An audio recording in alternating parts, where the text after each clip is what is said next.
हमारे बीच दो विशेषज्ञ मौजूद हैं। एक डॉक्टर राहुल तनेजा, आप मनोवैद्य हैं, और साथ में हैं डॉक्टर मधु नाहर, आप चिकित्सक हैं। डॉक्टर तनेजा, आपसे शुरू करूंगा। बताएं कि नींद न आना, कम आना, ज़्यादा आना या नींद संबंधी कोई भी दिक्कत, ये सिर्फ शारीरिक दिक्कत ही होती है, मानसिक होती है? देखिए, नींद ना आना, इसमें दोनों ही कारण होते हैं। मानसिक भी होता है, शारीरिक भी होता है। देखो, मानसिक के कई कारण हो सकते हैं जिसकी वजह से नींद में तकलीफ़ हो सकती है। फॉर एग्ज़ाम्पल, डिप्रेशन हो सकता है, घबराहट, एंग्जाइटी, या नशे की लत होना, या कोई और दवाइयों की लत होना। जैसे कई लोगों को नींद की गोली लेने की लत होती है, फिर अचानक एक दिन नहीं ली तो नींद नहीं आएगी। ठीक है, ये कॉमन साइकेट्रिक या फिर मानसिक कारण हो सकते हैं।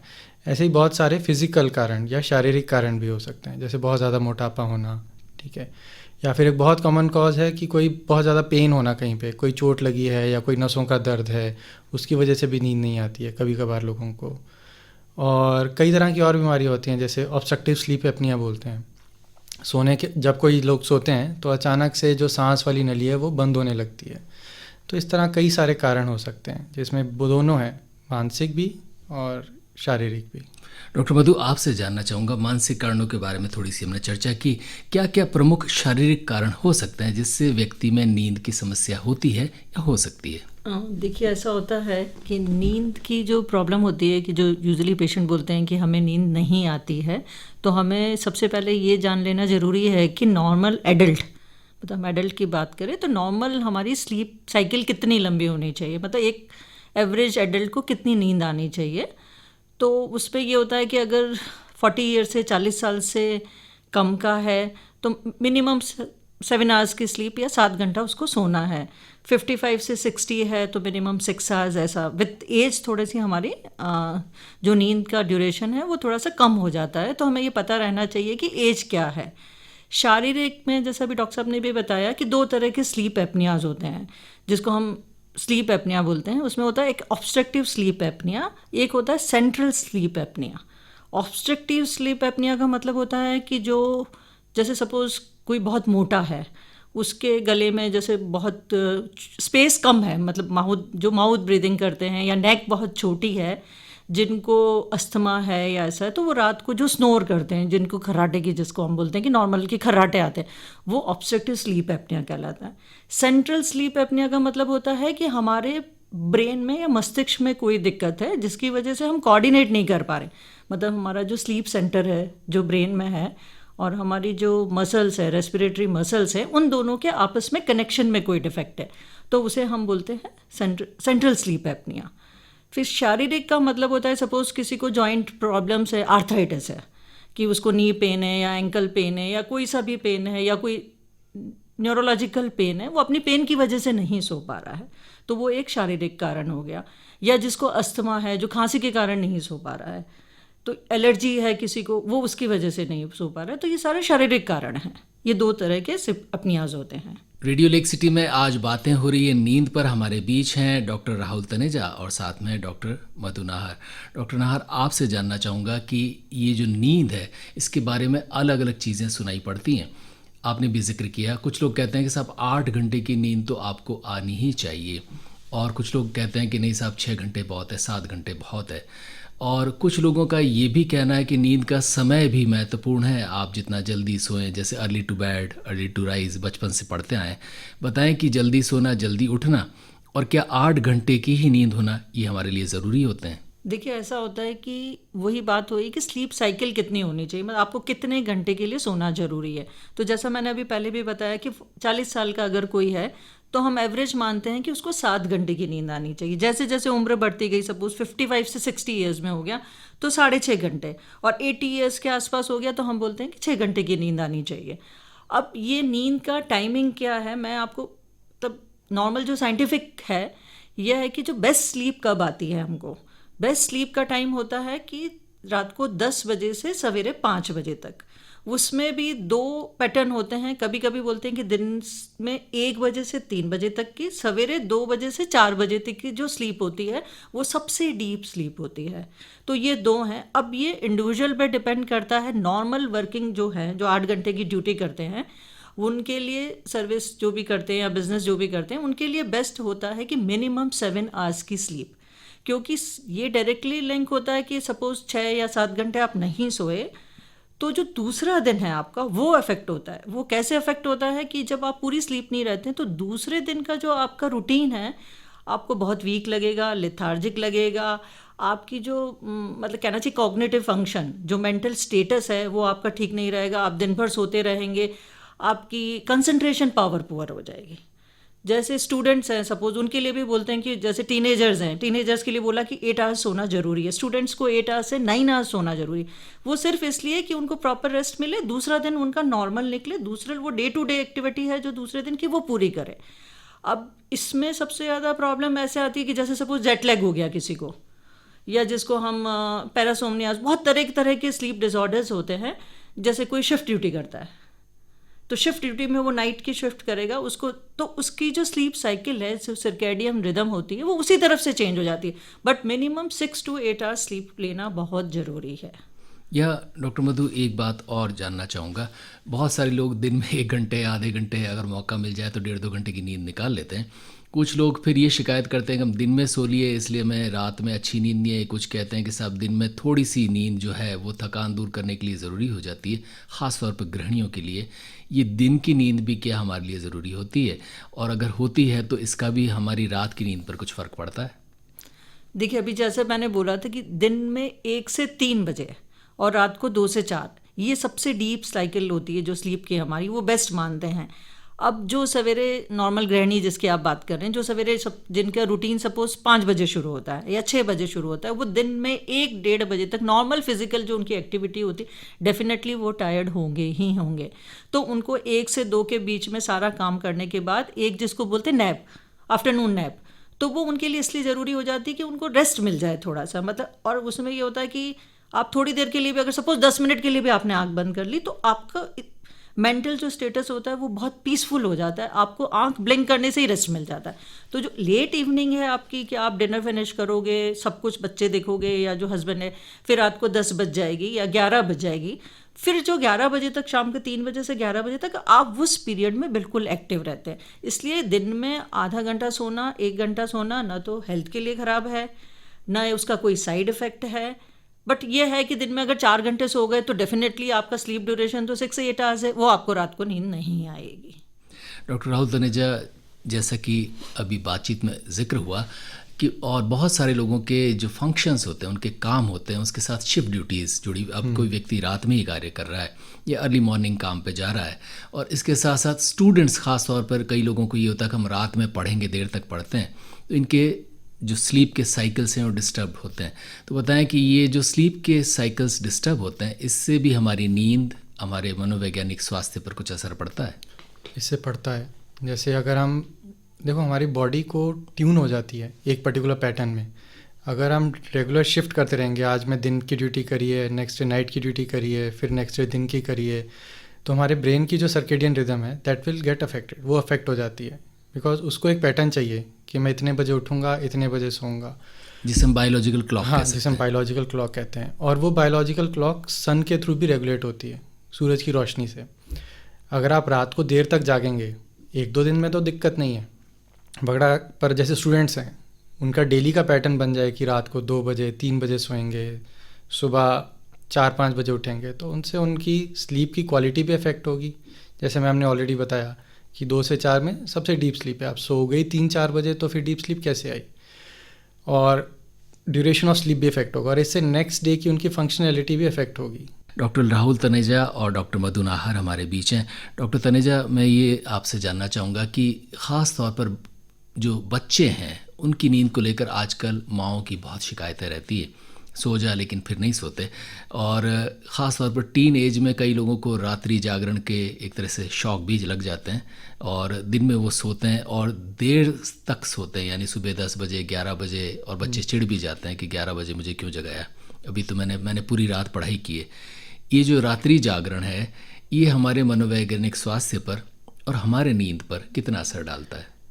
एक चीज़ बताता हूँ, कॉमन कारण जो है रात्रि जागरण का, वो स्टडीज़ कम है और मोबाइल ज़्यादा है, ठीक है। उसके ऊपर हमारे ऊपर ध्यान देना बहुत ज़रूरी है, क्योंकि अगर आप रात को जागोगे लगातार तो उससे आपकी नेक्स्ट डे की जो आपका डेली का शेड्यूल है, आप तो जाग लिए पर डेली का शेड्यूल उस हिसाब से चेंज नहीं होगा। स्कूल तो सुबह 9 बजे शुरू होगा, चाहे ऑनलाइन क्लासेस हैं या ऑफलाइन है, स्कूल तो शुरू होगा।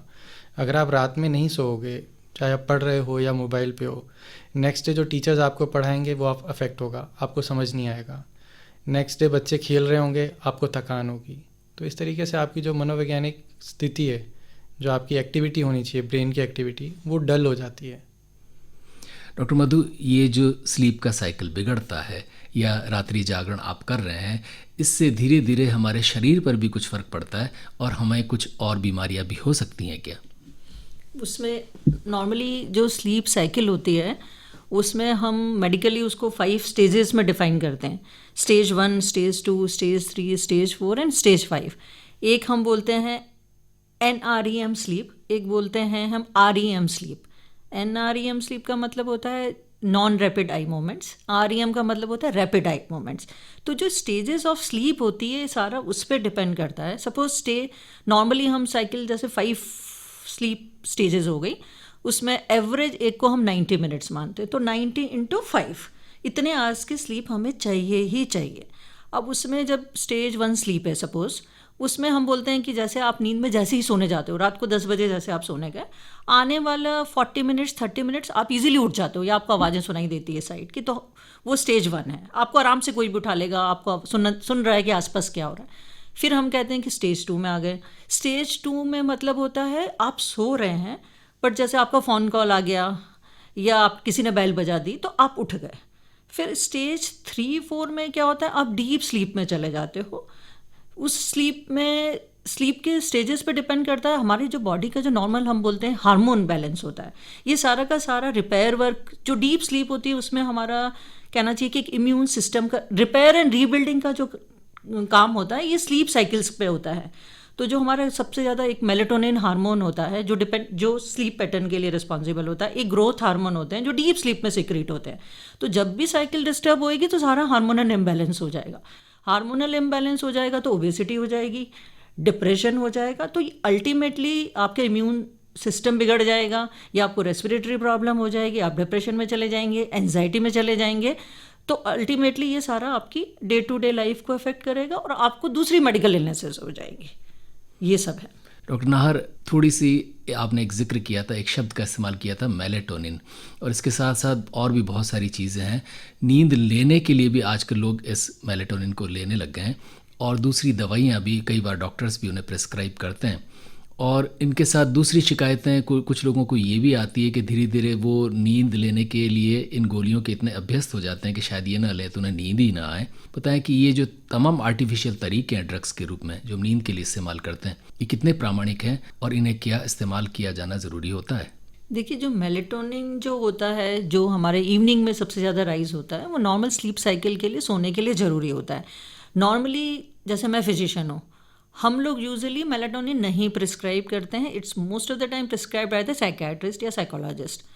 हम लोग यूजुअली ट्राई करते हैं कि पेशेंट को अगर अपने आप से नींद आ जाती है तो अच्छी बात है, और जहाँ तक एडिक्शन की बात है कि उसमें सबसे ज़्यादा लोग स्लीपिंग पिल्स लेते हैं या एंटी डिप्रेसेंट लेते हैं। जैसे सपोज कोई डिप्रेशन का पेशेंट है, उसको नींद नहीं आएगी जब तक आप एंटी डिप्रेसेंट नहीं दोगे। एंटी डिप्रेसेंट का मतलब हो गया कि वो तो मेडिकल इलनेस है इसलिए आप दे रहे हो, लेकिन जो टीनेजर्स हैं या एडल्ट्स हैं बहुत सारे जिनको हैबिट बन जाती है स्लीपिंग पिल लेने की, अब उनको ये ही ट्राई किया जाता है कि they are dependent on sleeping pills, कि स्लीपिंग पिल नहीं ली, जैसे हम बोलते हैं कि क्लोनाजीपाम आती है या वो जो जिसको पहले डाइजीपाम जो जैसा ड्रग्स है, तो वो ड्रग पे उनका बॉडी उस पर डिपेंड हो जाती है कि उनकी बॉडी को अगर जब तक उन्होंने नहीं ली वो तो उनको नींद नहीं आएगी। अब इसमें बीइंग फिजिशियन हमारा यही रहता है कि पेशेंट की काउंसलिंग करना, काउंसलिंग करके उसको ये समझाना कि अब आप इस पर डिपेंडेंट हो गए, आपको ग्रेजुअली इससे विड्रॉ करना पड़ेगा, क्योंकि अल्टीमेटली ये विशियस साइकिल बन गई, नहीं नींद आएगी। और इन सब का ओवरऑल फिर वही है कि बॉडी का जो अपना फिजिकल स्ट्रक्चर है या दूसरे मेटाबॉलिज्म है वो सब पे इफेक्ट होना ही होना है। डॉक्टर तनेजा, आप बताएं कि ये जो ड्रग्स खासतौर पर मेलेटोनिन क्यों दिया जाता है और क्या इसके भी साइड इफ़ेक्ट्स होते हैं? देखिए, जैसे नींद के लिए बहुत सारी दवाइयाँ देते हैं, ठीक है, और पेशेंट हमारे पास यूजुअली बोलता है कि नींद नहीं आती। हमारा काम एज अ साइकेट्रिस्ट ये होता है ये जानना कि नींद क्यों नहीं आती। जैसे प्रोग्राम के स्टार्टिंग में मैंने बताया था, बहुत सारे साइकोलॉजिकल कॉज हो सकते हैं, जिसमें डिप्रेशन एक हो सकता है। तो हम पहले कुछ ऐसे सवाल पूछेंगे या एग्जामिन करेंगे मरीज़ को, जिसमें ये पता चलेगा कि नींद क्यों नहीं आ रही। डिप्रेशन है, एंग्जाइटी है, या किसी गोली की आदत पड़ गई है, या और कोई नशे की आदत पड़ गई है। जब ये सब पता चल जाता है, उसके बाद हमारा ट्रीटमेंट का प्लान बनता है। अब अगर डिप्रेशन है तो डिप्रेशन का ट्रीटमेंट देंगे, जिसमें मेलाटोनिन दे सकते हैं, ठीक है। एंग्जाइटी है तो एंग्जाइटी का ट्रीटमेंट देंगे, उसमें मेलाटोनिन का इतना रोल नहीं रह पाता है, ठीक है। नशे की किसी, जैसे यूजुअली अल्कोहल जो लोग छोड़ देते हैं, या फिर यहाँ पे ओपीएम वगैरह छोड़ देते हैं तो नींद नहीं आती, तो उसका ट्रीटमेंट करेंगे। अब इसमें इतनी दवाइयाँ हैं कि ये बताना, मतलब ओवरऑल बता देना कि मेलाटोनिन दें या क्या दें, वो बहुत मुश्किल है। ये पेशेंट टू पेशेंट वेरी करेगा कि किसी को क्लोनाज़ेपम देनी है, किसी को मेलाटोनिन देनी है, थोड़ा डिटेल हो जाएगा इसके लिए। डॉक्टर नेजा, थोड़ी सी यहाँ पर बात स्ट्रेस की भी ज़रूरी है। ऐसा माना जाता है कि स्ट्रेस का हमारी नींद से सीधा ताल्लुक है। जिस दिन आप तनाव में होते हैं तो उस दिन आपको नींद नहीं आती या अच्छी नहीं आती, और या हो सकता है उससे सर दर्द भी हो जाए। तो बताएं कि स्ट्रेस हम लोगों के, और ख़ास तौर पर आजकल पेशे के और दूसरे स्ट्रेसेस हमारे ज़िंदगी में वैसे भी बहुत हो गए, तो इनके चलते क्या हमारी नींद प्रभावित होती है, और प्रभावित होती है तो क्या करें? देखिए, बिल्कुल इन सब के चलते नींद प्रभावित होती है। देखिए, अगर आप पूरे दिन में रिलैक्स्ड हैं, ठीक है, थोड़ा बहुत अप्स एंड डाउन्स आते हैं, थोड़ा सा स्ट्रेस, थोड़ी सी खुशी उदासी आती है जो नॉर्मल है, अगर उसी फेज़ में जा रहे हैं तो अपने आप नींद आएगी। बट अगर आप पूरा दिन स्ट्रेस में हैं या एंक्शस हैं, आप बेड में तो चले जाएंगे रात को 10 बजे 11 बजे, बट आपका ब्रेन उस समय भी हाइपर एक्टिव मोड में ही रहेगा, स्ट्रेस में ही रहेगा, तो नींद नहीं आएगी। अब इसके लिए करना क्या है? इसके लिए बहुत सारे फार्माकोलॉजिकल और नॉन फार्माकोलॉजिकल, फार्माकोलॉजिकल मीन्स दवाई, और नॉन फार्माकोलॉजिकल मीन्स बिना दवाई के। तो रेडियो के माध्यम से मैं बिना दवाई वाले फोकस ज़्यादा बताना चाहूँगा, जिसको हम स्लीप हाइजीन बोलते हैं। कुछ एक चीज़ें हैं, जैसे कि पहले भी बात हुई कि अगर आप थक गए हैं तो दिन में आधे पौने घंटे की, 1 घंटे की नींद लीजिए। 4-4 घंटे की नींद दिन में नहीं लेनी है, ठीक है। ज़्यादा कॉफ़ी या कैफ़ीन या चाय ज़्यादा नहीं लेनी है। थोड़ी सी फिज़िकल एक्टिविटी होनी चाहिए दिन में। रात को खाना जो है बहुत हैवी या बहुत स्पाइसी नहीं खाएं, ठीक है। जो आपका सोने का कमरा है उसमें अंधेरा होना चाहिए, बाहर से ज़्यादा शोर नहीं आना चाहिए। सोने के कमरे या बेड का इस्तेमाल केवल सोने के लिए होना चाहिए। उस पर बैठ के आप और जोड़ दीजिए कि आसपास पड़े मोबाइल को रात में उठकर टटोलिए मत। यूजुअली कोशिश कीजिए फ़ोन को अपने बेड के पास मत रखिए, बिकॉज फ़ोन रात भर कुछ ना कुछ बजता रहेगा, दोस्तों के मैसेजेस आते रहते हैं। मत कीजिए, उसको रख दीजिए। एक चीज़ और बहुत चेंज आ गया है आजकल कि फ़ोन में अलार्म सेट करना, उससे बेहतर है पुराना जो अलार्म वाली घड़ी थी वो इस्तेमाल कर लीजिए, क्योंकि फ़ोन में अलार्म सेट करेंगे तो कुछ और भी बजेगा पूरी रात। तो ये बेसिक चीज़ें हैं जिसको हम स्लीप हाइजीन बोलते हैं, जिनको फॉलो कोई भी कर सकता है। और फिर भी अगर नहीं आती तो आपको डॉक्टर से सलाह लेनी चाहिए। रुकनाहर, एक चीज़, जब भी नींद का जिक्र आता है तो एक चीज़ का जिक्र होता ही होता है, वो है खर्राटे। और खर्राटे कई बार दूसरों की नींद भी ख़राब करते हैं, और ये भी माना जाता है कि आपके खुद के स्वास्थ्य के लिए भी ये खर्राटे ठीक ठाक नहीं होते। और कुछ मज़ेदार बातें ये भी सुनने को मिलती है, कुछ लोग कहते हैं कि साहब खर्राटे ले रहा है तो आदमी बिल्कुल स्वस्थ है, उसका सिस्टम बहुत अच्छा है और बिल्कुल अच्छा है। तो ये तमाम तरह की विरोधाभासी बातें खर्राटों को लेकर सुनाई पड़ती हैं। ये खर्राटे आना, ज़्यादा आना, क्या अच्छी चीज़ है या बुरी चीज़? अगर है तो इसका क्या उपाय है कि इनसे मुक्ति पा सकें? देखिए, नॉर्मली जो खर्राटे जो होते हैं, एक विथ एज, मतलब जैसे जैसे उम्र बढ़ती है, स्पेशली आफ्टर 50 ईयर्स आप बोल दीजिए, थोड़ा बहुत खर्राटा हर इंसान लेता है। मतलब जिसको बोलते हैं कि जैसे हम पास में किसी के सो रहे हैं, बोलते हैं तुम भी लेते हो, थोड़ी सी आवाज़ आती है ना, बहुत धीरे धीरे खर्राटे लेते हो। और कोई जिसको बोलते हैं कि तुम बहुत ज़्यादा गुड़ आवाज़ आती है, या बहुत, मतलब हम कभी बोलते हैं सवेरे, अरे आप इतनी जोर से खर्राटे ले रहे हो, या पास वाले कमरे में से भी आवाज़ आने लगती है, पूरा गाना गा देते हैं। तो जो स्नोरिंग है, जिसको खर्राटे हैं, वो मेडिकली अच्छी चीज़ नहीं है। जिसको अभी जो थोड़ी देर पहले भी ये बात हुई थी कि वो ऑब्स्ट्रक्टिव स्लीप एपनिया है, मतलब उनको ब्रीदिंग पैटर्न में कहीं ना कहीं प्रॉब्लम है कि वो पूरा ब्रीथ इन और आउट नहीं कर सकते नॉर्मली। तो जब आप पूरा ब्रीथ इन आउट नहीं करोगे तो जोर जोर से खर्राटे भरोगे। खर्राटे भरने को हम मतलब वही जैसा पहले भी बताया कि जो नेक्स्ट डे होता है, बेसिकली होता क्या है, जब खर्राटे भर रहे हो तो आपकी ब्रेन की ऑक्सीजन सप्लाई कम हो जाती है, जिसको हम बोलते हैं कि CO2 रिटेन हो जाती है। CO2 रिटेन को बोलते हैं कि नार्कोसिस हो जाता है। नार्कोसिस, और जो CO2 है वो कार्बन डाइऑक्साइड है, खराब, जिसको आप वो बोल सकते हैं एयर है, उससे ब्रेन का जो ओवरऑल फंक्शन है, कॉग्निटिव फंक्शन है, वो डिप्रेस हो जाता है। तो जैसा पहले भी बताया कि वो ऑब्स्ट्रक्टिव एपनिया में क्या होगा कि आप खराटे भरे, आपको तो लगता है कि मैं बहुत गहरी नींद सो गया, पास वाला भी बोलेगा हाँ हाँ खराटे आ रहे, ऐसा फैक्ट नहीं है। ऑक्सीजन सप्लाई कम गई। दूसरे दिन जो खराटे वाला आदमी है, आप कभी भी नोटिस करना, जो भी बड़ा आदमी है, जो मोटा, स्पेशली जिसका वेट 90 kg है, 100 kg है, जो रात में खराटे भरता है, दूसरा दिन वो कभी भी अलर्ट नहीं रहता है, वो सारे दिन सोता रहेगा। हम बोलते हैं ऑफिस में भी जैसे, अरे क्या तुम तो सारे दिन चेयर पे बैठे बैठे तुम्हें नींद आ जाती है, मतलब उसकी जो फंक्शन है, मेंटल स्टेटस है, वो नॉर्मल नहीं रहेगा, उसकी फिजिकल एक्टिविटी अच्छी नहीं रहेगी। तो ये हेल्थ के लिए अच्छी चीज़ नहीं है, खराटे लेना is not good for health. उन लोगों को हम फिर मतलब एडवाइस करते हैं, जो आजकल स्लीप स्टडीज़ होती है, कि आप जाओ और अपना स्लीप स्टडी कराओ। स्लीप स्टडीज से पता चल जाएगा कि ऑक्सीजन लेवल आदमी का कितनी बार कम था, किस लेवल पे था, फिर उसकी ब्रेन की एक्टिविटीज़ कैसी थी, उसकी बॉडी की मूवमेंट कैसे थी। तो बोलना चाहिए कि खराटे भरना मोटापा और ये अच्छी निशानी नहीं है। ये आपकी डायबिटीज़ भी प्रेसिपिटेट कर सकता है, या आपके हार्ट अटैक को भी प्रेसिपिटेट कर सकता है, या आपके स्ट्रोक को, पैरालिटिक अटैक को भी प्रेसिपिटेट कर सकता है। तो ये अच्छी चीज़ नहीं है। डॉक्टर तनेजा, थोड़ी सी बात करते हैं नींद के साथ जुड़ी हुई एक चीज़ की, सुबह की।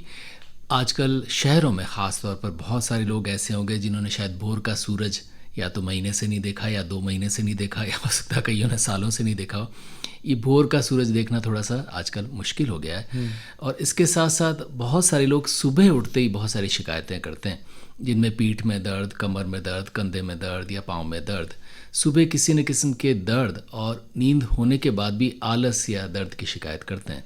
बताएं ये दर्द क्यों होता है, और इसका हमारे भोर के सूरज से भी कोई ताल्लुक़ है? ये दर्द इसलिए होता है बिकॉज जो आपने नींद ली वो एक्चुअली रिफ़्रेशिंग नहीं थी।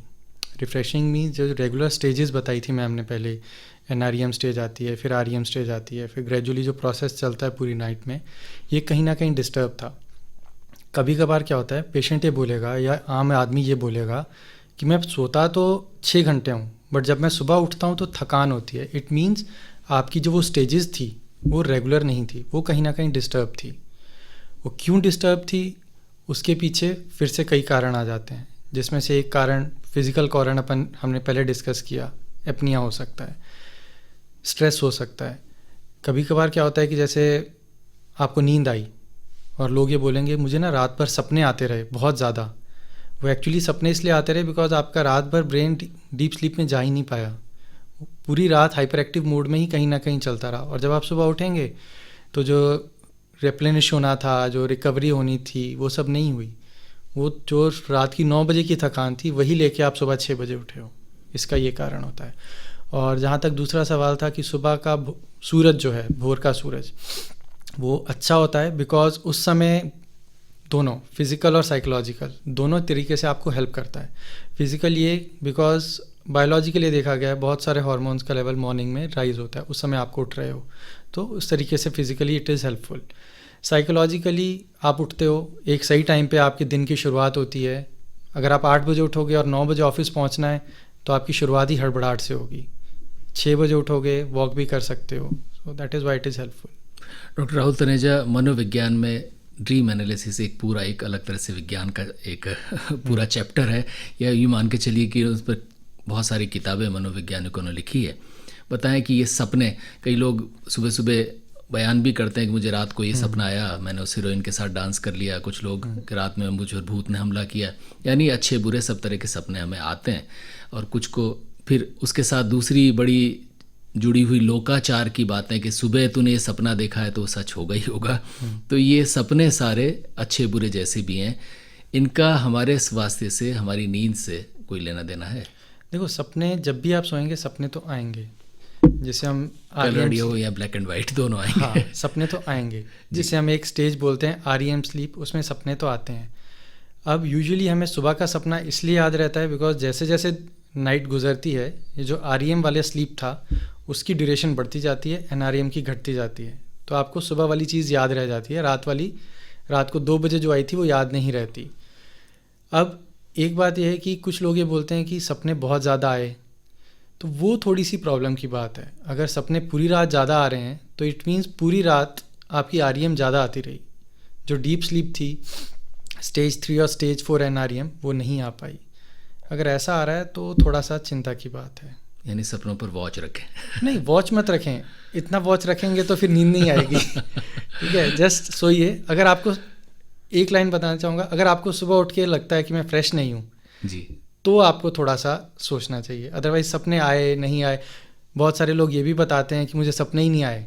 ऐसा होता नहीं है, बाय द वे याद नहीं रहते, सपने सबको आते हैं। डॉक्टर नाहर, जाते जाते संक्षेप में तमाम लोगों को क्या टिप्स देंगी जिससे उनकी नींद अच्छी रहे? देखिए, वही है कि आपको अपना एक स्लीप पैटर्न बेटर है कि रेगुलराइज कर लें कि हमें इस पर्टिकुलर आवर में सोना ही है। जैसे बेस्ट, जैसे अभी पहले भी डिस्कस हो रहा है कि बेस्ट स्लीपिंग टाइम होता है 10 PM to 6 AM, मतलब, और उसमें आपका 10 से अगर 6 है या आप 10 बजे, या मैक्सिमम जैसे US में बोलते हैं कि 11 बजे लोग सो जाते हैं, या हमारे यहाँ कोशिश करते हैं कि जैसे 9:30-10 बजे सो गए, आप सवेरे 5 बजे तक अपनी 6 घंटे की 8 घंटे की नींद पूरी कर लेते हैं। जब आप सवेरे 6 बजे उठते हैं आप बिल्कुल फ्रेश होते हैं, आपके पास सफिशेंट टाइम होता है ऑफिस जाने से पहले का 3 घंटे का, मतलब 6 to 9 आप उसमें अपना फिजिकल एक्टिविटी कर रहे हैं, वॉक कर रहे हैं, एक्सरसाइज कर रहे हैं, ब्रेकफास्ट कर रहे हैं, कोई आपको एंजाइटी नहीं है, स्ट्रेस नहीं है, और आपकी जो सर्केडियन रिदम है, बायोलॉजिकल क्लॉक जो है वो सेट है। इसलिए टिप्स यही हैं, 3-4 और हैं कि जो नॉर्मली लोग आजकल का जो टीनेजर है प्लस जो एडल्ट है, एक्सेसिव अल्कोहल इनटेक है, कैफीन है, हाई कार्बोहाइड्रेट डाइट्स हैं, या बोल दीजिए कि रात को खाने की बहुत ज़्यादा बीच में उठ के खाने की आदत है, तो यही एक एडवाइस है कि आप कोशिश करें कि जो आपका लास्ट कैफ़ीन इनटेक है, कॉफ़ी इनटेक है, 6 घंटे पहले हो जाए, लास्ट मील डिनर आपका 2 से 3 घंटे पहले हो जाए, बहुत ज़्यादा कार्बोहाइड्रेट्स नहीं खाएं, अपनी स्लीप हाइजीन बहुत अच्छी रखें, रूम एकदम क्लीन रखें, क्वाइट रखें, डार्क रखें, और अच्छे से सोएं ताकि नेक्स्ट डे आपका फ्रेश हो, आपकी मेंटल एबिलिटी ठीक रहे, आपके कॉग्निटिव फंक्शन ठीक रहें, आप ऑफिस में, स्कूल में, हर अपने एनवायरनमेंट में, वर्क प्लेस में अच्छे से परफॉर्म कर सके। डॉक्टर तनेजा, आपकी संक्षिप्त सलाह तमाम लोगों के लिए?